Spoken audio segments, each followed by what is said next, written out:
সব সময় এই সয়া নাটসগুলো এভাবে খেতে ভালো লাগে না, ঠিক মতন তেল মশলাও ঢোকে না। আজকে নতুন কিছু করা যায় কিনা একবার ট্রাই করলাম, সয়া নাগেটস বানিয়েছি। পরিমাণ মতো কিছু সয়াবিন আর একটা মিডিয়াম সাইজ আলু প্রেসার করে সিদ্ধ করে নিলাম, একটাই সিটি দিয়েছি। আলুটাকে হাতে ম্যাশ করেছি আর মিক্সারে করে সয়াবিনগুলোকে ম্যাশ করে নিলাম। এবার নুন, হলুদ আর জিরের গুঁড়ো দিয়েছি আর একটা ডিম ফাটিয়ে দিলাম যাতে বড়াটা একটু ফুসফুসে হয়। লঙ্কা দেইনি, কারণ ঝোলের মধ্যে যে লঙ্কা ঝালটা থাকবে তাতে করেই বড়া ঝাল ঝাল হবে। এবার কিছু চালের গুঁড়ো আর ময়দা দিয়ে ভালো করে এটাকে মেখে নিলাম। আর ঝোলটা যেহেতু পেঁয়াজ রসুন দিয়ে করব, সেখান থেকে একটু পেঁয়াজ রসুন লঙ্কা আদা বাটা সব কিছু দিয়ে একসাথে মেখে কিছুক্ষণ রেস্টে রাখলাম। ভাজতে শুরু করে দিয়েছি, বেশ কিছু বড়া আগেই ভাজা হয়ে গেছে। এবার একটা খেয়ে দেখতে হবে, সমস্ত বড়া খেয়ে দেখতে হয় নুন ঝাল ঠিক আছে কিনা। বেশ ফুসফুসে, ভালোই লাগছে। ওই তেলের মধ্যেই আমি আরেকটু তেল দিয়ে দিলাম। সয়াবিন রান্না করতে একটু বেশি তেল লাগে, তাই পরিমাণে একটু বেশিই দিতে হলো। ফোড়নে আমি এলাচ থেতো করে আর দারুচিনি দিয়েছি, জিরে, তেজপাতা, শুকনো লঙ্কা। তেল গরম হয়ে গেছে, সব একসাথে দিয়ে দিলাম। গ্যাসটাকে কমিয়ে নিয়েছি যাতে পুড়ে না যায়। এবার ভেজে রাখা আলু আছে আর ওই যে পেঁয়াজ রসুন লঙ্কা পেস্ট করে রেখেছিলাম সেটাকে এবার দিয়ে দিই।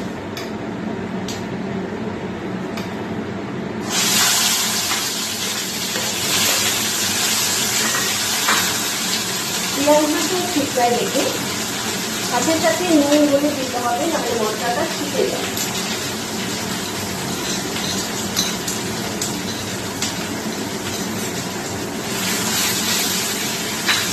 গরম তেলে পেঁয়াজ আর রসুন লঙ্কা বাটা করলে পেঁয়াজের একটু রস থাকে, ওটা ঠিকঠাক হয়। সাথে সাথে একটু নুন বলে দিতে হবে। আর লঙ্কার গুঁড়ো আগে দিলে লঙ্কার যে গ্যাসটা ওঠে ঝাঁঝালো গ্যাসে খুব হাঁচি হয় আর কাশি হয়, ওই জন্য শেষে দিতে। জিরের গুঁড়োটাও দেয়। আর চিনি নামানোর সে পরে একদম শেষ মুহূর্তে চিনি দেবে। মশলাটা অল্প অল্প করে জল দিয়ে বারবার কষালে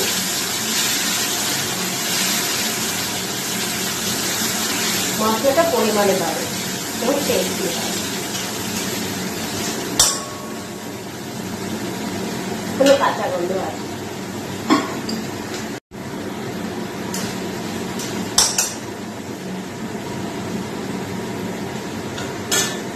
এবার জিরের গুঁড়ো লঙ্কার গুঁড়োটা দিয়ে দিই।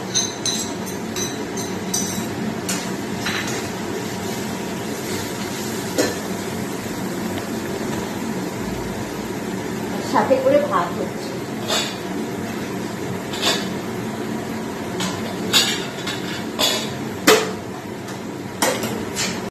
আলু আগে থেকে ভেজে রেখেছিলাম।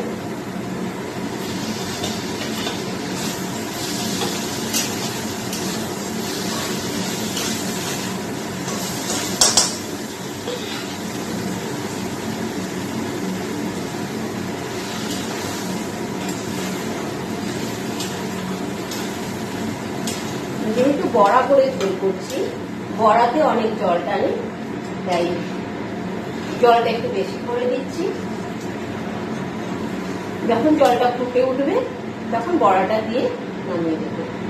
নাগেটস গুলো বেশিক্ষণ জলে থাকলে গলে যাবে, তাই বেশিক্ষণ ঝোলে রাখা যাবে না।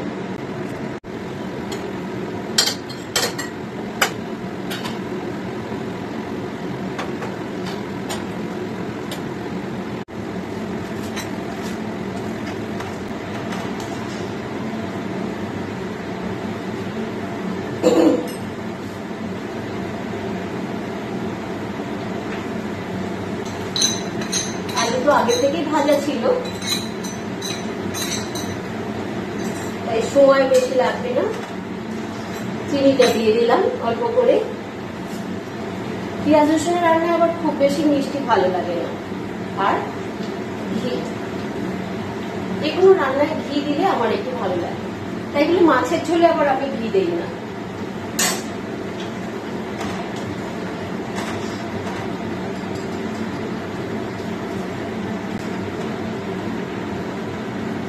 গন্ধটাও খুব সুন্দর এসেছে।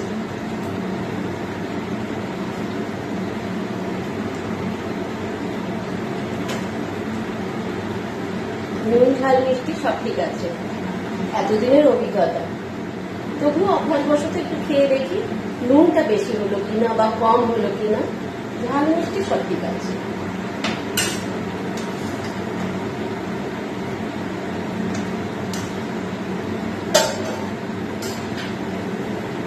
এবার বড়াগুলো দিয়ে দেবো, নাগেটসগুলো। হয়ে গেল রান্না। রান্না করতে সময় লাগে না, তবে গোছগাছ করা, রেডি করা, তাতেই সময় লাগে।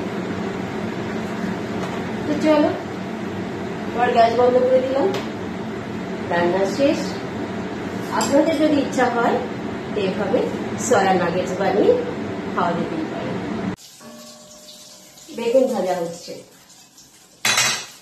ডালের সাথে বেগুন ভাজা।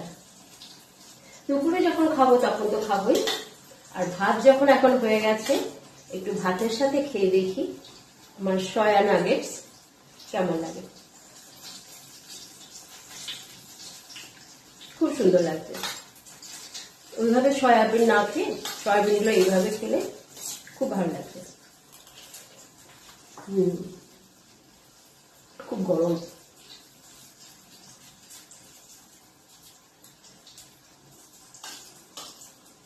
খুব সুন্দর লাগছে, খুব সুন্দর।